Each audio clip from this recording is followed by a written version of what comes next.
Welcome to the February edition of Weekend Magazine. Hello, I'm Jim Nelson, your host. February is a special month, and on today's show, I'll tell you why. I've added a new segment on the show. It's kinda jazzy, and I think you'll like it. Sam Bonafide from Salvatore's Ristorante will cook a February holiday special, something he calls his catch of the day. In case you've forgotten, today is Valentine's Day, and if you're one of those last-minute gift buyers, it's still not too late. I'll show you a couple of places with some new ideas. February is Black History Month, a time when achievements and events of Black Americans are celebrated and discussed. Throughout the month, different activities will be taking place all over the nation. Hopefully, you will be able to check out some of the local events that will be advertised. Here is Weekend Magazine's tribute to Black history.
know, a lot of folks have gotten their start in the city as far as going on to bigger and better things. And it's really nice when they come back and share some of the experiences that they've learned. My next guest is just such a person. But before we introduce him, let's show you some of the things he did before he left. Walk with all by myself. No one to talk with but who? Her? Oh, she's nobody. She's just a little girl. Just came by to drop off some Girl Scout cookies. I know for certain the one I love. What do you mean you didn't know Girl Scouts deliver? Yes, they do. Ain't misbehaving, saving my love for you. When I'm on the field, I never yield. But on the road, I trim it to the limit. This used to be a street without a song. The people had forgotten how to do all those wonderful things like singing, dancing, moving, and playing. And so I said to myself, Skipper, you're gonna have to figure out how to help these people realize just how wonderful life is. And so that's when well, wait a minute. Why don't you come with me? Yeah, come and see the street without a song. See how Strawberry Square used to be and find out what happened when I opened Skipper's Tune Shop.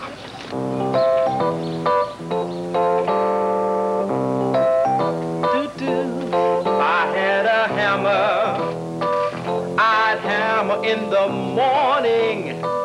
I would hammer in the evening all over this town. I would hammer out friends who greet in style. I'd hammer out friends who meet and smile. I'd hammer out love between my brothers and my sisters all over this town. All over this town. Shop around if you like. But if it doesn't say Old Mill Toyota, you're probably paying too much. I'm ready for a test drive. Thanks. Just doing our job. Well, right now, I don't have nearly enough money to get into law school, so I could promise you that I would stay on the job for at least a year and probably longer. Okay, I'll go over your papers. Mr. Nelson, I'd like to ask you one other question. Certainly. You see, I prefer to work in a more informal surrounding, you know, where you can pretty much work on your own. And I was just wondering if the job could offer that. And I was also wondering about the dress code. She's painted with Sisson's supermarket here. Her living room walls, she's done in cameo green. Boy, this is going to be good. The kitchen's painted a beautiful blonde. It's going to stay that way. Sure, she's got style, but then she chose me. That's why the lady is my jam. Our bedroom walls, she's done in Sisson's corn. Matches my love life. The children's room, in Sisson's sand. It lasts longer. She's tried the others, but then why bother? I know that Sisson's is that share. You never told me you could sing. Well, folks, he's back, and we're going to talk to him about what it's like being up there in the big city. Jonathan Wayne Wilson. Nelson. Roots. Go way back. Go Way back. Way back. Well, we saw you work when you were here. Mm-hmm. And that last one, should mention, wasn't done recently as far as you being here. Was done some time ago. And from what you say, there's others in the prospect. When you were here, you were doing a lot of stuff. You were always busy. One thing I don't know if folks know is you don't have any training in this stuff. You never took any classes except one elective. And the next thing you know, it's like, gotta go here, gotta go there. You left, you went out to the West Coast. What was it like for a big-time Omaha actor to go out to the big time? Rude awakening. It was a rude awakening. As you mentioned, having no formal training. You're right, I did a lot of work while I was here. I was very active, not having any training, and which is good. It's good. And for some folks. For some folks, yeah. And I have an agent here, and when I decided to leave to go to California, she said to me, what do you want to do? You want to be a big fish in a little pond, meaning here in Omaha, or do you want to be a little fish in a big pond? Well, I chose to be the little fish in the big pond because there's room to grow. Did you think you were going to be a little fish, though? I mean, you left here and that head had to be big. Well, sure. Yeah, the head was big. The head was big. I did, you know, kind of face reality in the fact that, yes, going to a larger market, you are going to be a little fish because you have, you're going to be working in an environment with people who are established there. But it did bring me down to earth because a lot of work that I did here was because people knew what I could do, and a lot of jobs that I got, it was just on the strength, on the faith that yes, he can do it. You know, don't worry about auditioning, just go ahead and hire him and let him do the job, let him have the job, and that's okay to a certain degree. But what that does is it does not tap the resource of really being responsible. It does not tap the resource of initiating the hustle. Yeah, we were talking yesterday about how the show business, a lot of folks get into the show and forget about the business. Right. Did you run into that? I ran into it in probably my most recent incident when I auditioned for a show in San Francisco at ACT, American Conservatory Theater. That pretty big? Yeah, it's one of, if not the biggest. Okay. And the show was titled Ma Rainey's Black Bottom. So I went in pretty confident. Here again, kind of relying on the reputation, what I have done, which when you go to a larger market, being the little fish means absolutely nothing. Nobody cares what you've done. That doesn't mean anything. You're only as good as your last performance. So I went in there, auditioned for the show, and you laugh. Yeah, I laugh. I laugh now because I can look back on it and remember what I did and how I did it or did not do it. Did you get the part? Did not get the part. In fact, until that was this year. That was the first show or first job of any kind that I had not gotten since I originally started in the business. So I was going in saying, well, it was a challenge to me knowing that it was for a big theater and knowing that I have always gotten jobs, and this time I really had to work. I really had to audition and have a strong audition for the part.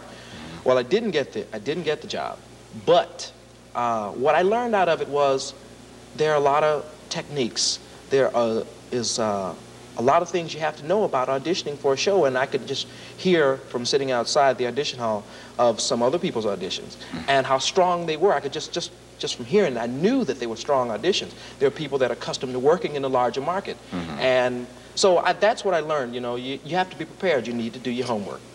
Okay, okay, you're here now. You're back in Omaha, and what are you doing? I mean, why did you leave that to come back here? Well, I left and came back I'm on a regrouping process. This is, I had a slip, you know, while I was out there, and didn't fall though.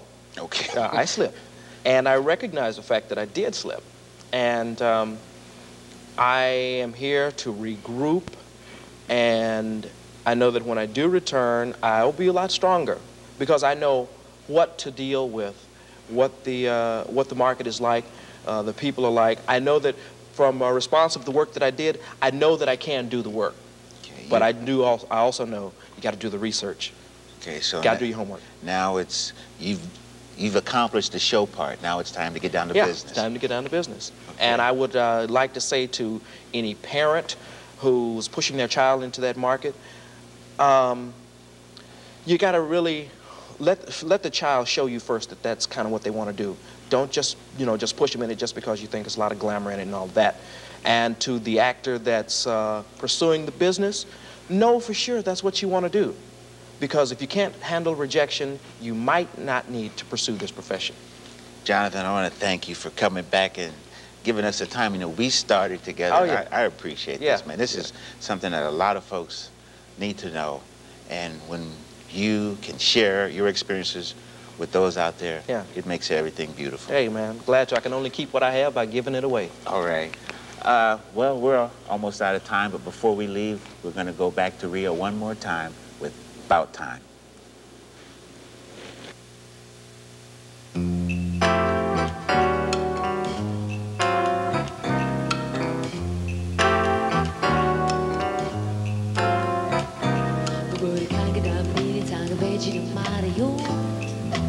Vedi um tom quase azul do infinito azul.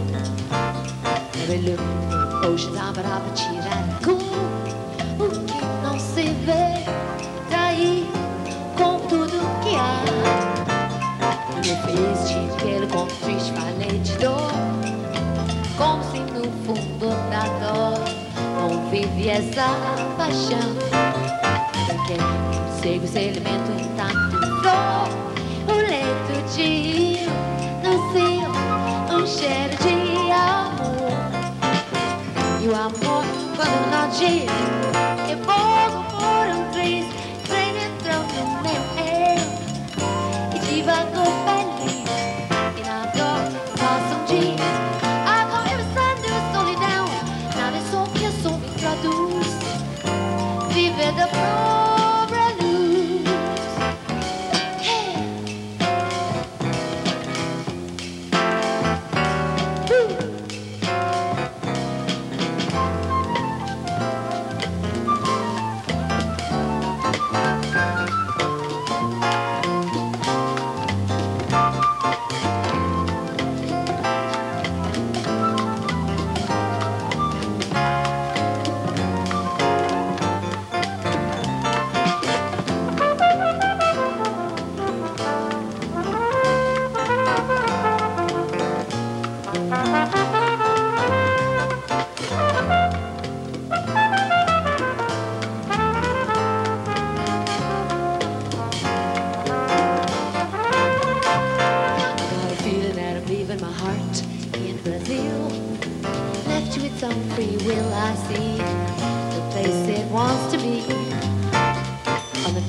With you, the view of the sea, Tahiti, Rio is calling me. If I'm lost or disappear, you may just find me there.